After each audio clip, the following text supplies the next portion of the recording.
Hindi, sabi ko sa kanila, sabay na sila kanina. Ayan yung mga pamangkin ko na iniiwan ko. Hindi ko sila actually iniwan. Ayaw nila sumabay sa akin sa kwan, sumakay sa tricycle. Yeah. So, hi guys! Good afternoon, good morning everyone. So, andito po ako ngayon sa bukid. Anong gagawin ko dito? Pumunta lang ako dito para kumuha ng shorts video. Joke lang. Pumunta ako dito para kumakikain. So, nakapagtanim na dito guys. Tapos sa kabila naman, I hope this month makapag-ani na kami doon.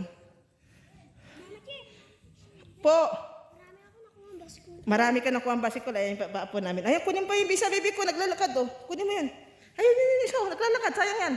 O yan, lagay mo dun. Kainin natin mamaya, ha? O, pero hindi mo naman kinuha lahat. So, nagtatanggal kami ng kuhol, guys. Yung kuhol ang tinatanggal namin, guys, kasi ganyan yung ginawa nila. So, ayan. Nililipatan namin ngayon ng... Nilalipatan po namin ngayon ng mga palay din. May tatanim. So ito guys, katatanggal po nila ng mga damo. Grass cutter ang ginagamit para mabilis. Kasi dito marami tayong alagang mga ahas. May namata na kasi dito malaking sawa at saka cobra. So yun. Yan guys, yan lang yung tinatanggal nila ngayon, yung mga ganyan, kuhol. So mamaya-maya magtatanggal ako ng kuhol. Kasama ko sila kuya. Actually, nadami daw silang kinuha. So mga yung kuhol na tinatanggal naman nila is kinakain namin.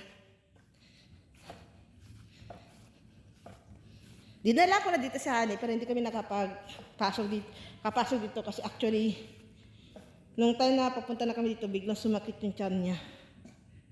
So, ang dami nilang dilipatan guys. Oh.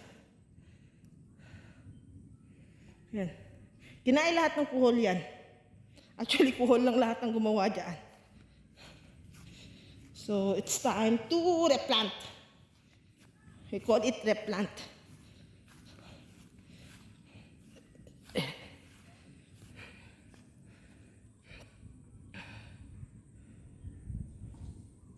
Sino may pera muna dyan, gusto magpautang, binibenta sa akin itong lupa na to pero hindi ko nakakaya yung presyo.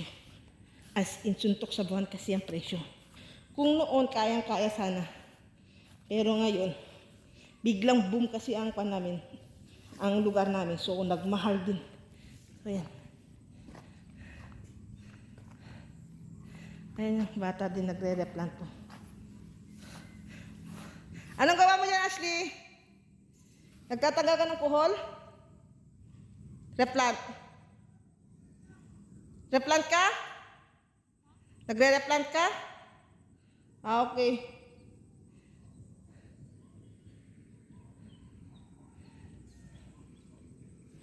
Ayan si Ashley.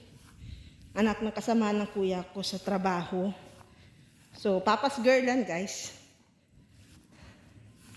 Lagi niyang kasama yung papa niya kung saan magpunta. So, andito siya ngayon, nakikipag-replant ng... Kita niyo, nakikipag-replant ng palay para may pera. O, diba? Ganun lang dapat talaga mga bata ngayon. Kailangan magsipag. Madaming kuhol dyan? Madaming kuhol? Tanggalin mo natin pag may makita ka ding para double purpose na. Doon sila. Tapos yung mga kawayan dyan, hinayaan ko lang silang kumuha. Kung sino may gusto. Basta ang sabi ko, wag lang kalbuhin kasi yung, tawag nito, yung lupa kapag mataas ng tubig, may tendency po na magkaroon ng landslide. Wala na mag-hold yung sa lupa. So, tingnan nyo kagaling yung kuya ko. Hindi niya tinatanggal yan kahit summer. So, sabi ko sa kanya, pinapagalitan ko siya lagi. So, sabi ko sa kanya, hindi mo tinatanggal pag summer. Eh, lulutong yung mga yan. Hey, yes, baby ko! Lagay mo yung damit mo. Napato?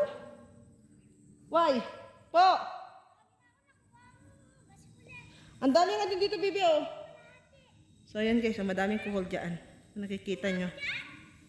Yeah. So, lahat natamnan. So, lahat malalagyan ng replant. Para magandang tignan soon. So, wala pa namang 1 month ang kwan. Wala pa namang 1 month to. Ang hindi na namin kwan to hindi kami nagtanim. Yung hinagis-hagis na lang namin ng kwan. Ewan ko ng proper term doon, yung hinagis-hagis na lang namin yung binhi. Kasi pag nagpatanim ngayon, 350 yan per day. Imagine mo yung kwan doon. Ganun kamahal na ngayon. Ganun na kamahal ngayon ang magpatanim guys. 350 per day sa'yo pa yung merienda.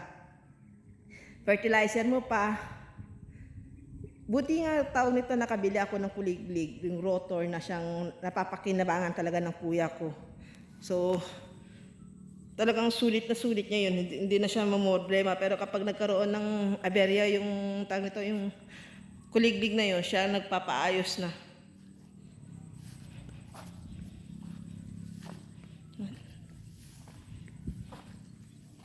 Mamaya-maya magtatanggal ako ng mga kuhol.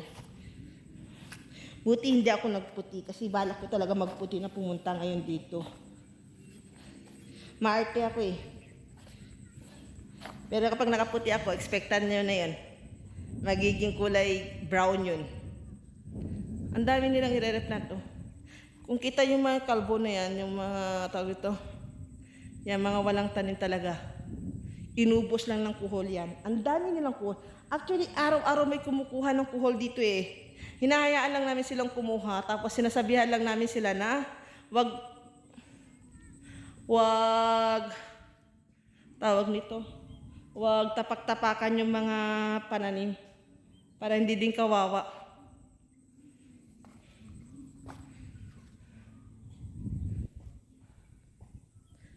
Soon to be, baka dito kami mag-stay ni Honey. May kubo naman na doon. Kung gusto niya mag-stay dito, o di ba? Kasi ang balak talaga namin, yung paglabas ng pintuan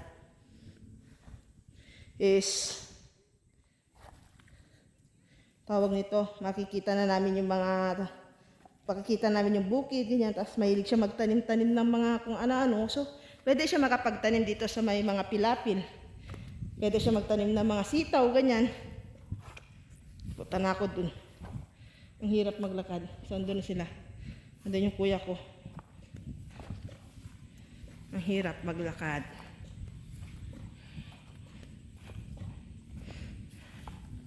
Ito yung buhay farmer guys. Hindi madali ang magiging buhay farmer.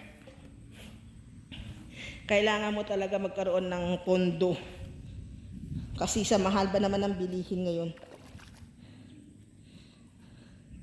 Ang mahal ng mga bilihin, fertilizer, tao. O katulad nitong nag-grass cutter na to. Magkano per day nito? 600. So, doon na naman siya, mag-grass cutter na naman. So, lahat yan. Mag-grass cutter niya lahat ng pilapil para maganda daanan. Parang ganito siya. So, nagkaroon ng kita yung kuya ko sa construction na ni-refer ko sa kanya. Yan, binili niya ng grass cutter para magamit dito. Kasi kapag imano-mano mo pa itong gamitan ng itak, mahirap. Matagal. Unlike kapag grass cutter dito niya guys. Naririnig niyo yung tunog. Ayan naman yung dalawa kong Ayan yung kuya ko na isa. Tapos yung isa naman is pamangkin namin panganay na lalaki. Mamaya-maya, lalabas lahat ng kuhol. So, di ba? Yung kaibigan ng palay, yung kaibigan ng mga palay dito sa bukid, pakikinabangan ng mga tao pagkain nila. Imagine mo yan, araw-araw silang kumukuha dito. Kinagawa nilang, nilalagyan. Yung pagkaluto nila is either adobo. Yung adobo kasi maproseso eh. Katulad ng ginagawa namin na ipapakulo mo siya, tapos tatanggalin mo siya isa-isa sa shell niya. Tapos saka mo iluto ulit. Samantala kapag ginagawa na ng gatayan, kapag gata naman, is ginagawa namin, iniisa-isa namin yung bawat shell. As in, iniisa po yan na ibabrush. para tanggal lahat. Kasi pagkain yun eh. O yun, isa-isahin mo. And then, lagyan mo lang kung anong gusto mong isahog. Pero sa amin, nilagyan namin usually ng malunggay or dahon ng kamote.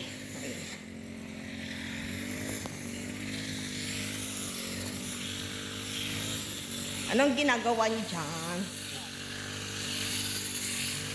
Wow, buti pa sila nakain na. Ha? Ano yan? Isaw.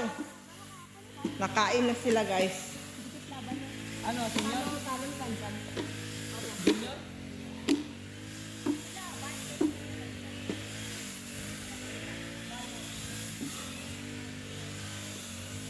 So, ito yung kubo.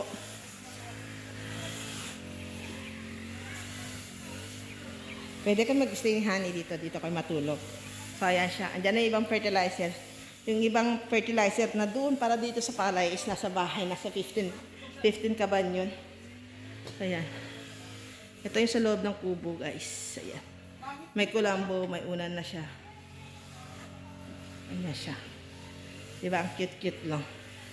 Tapos may paglalagyan ng mga pagkain. May mini ref siya. So, that's it for today.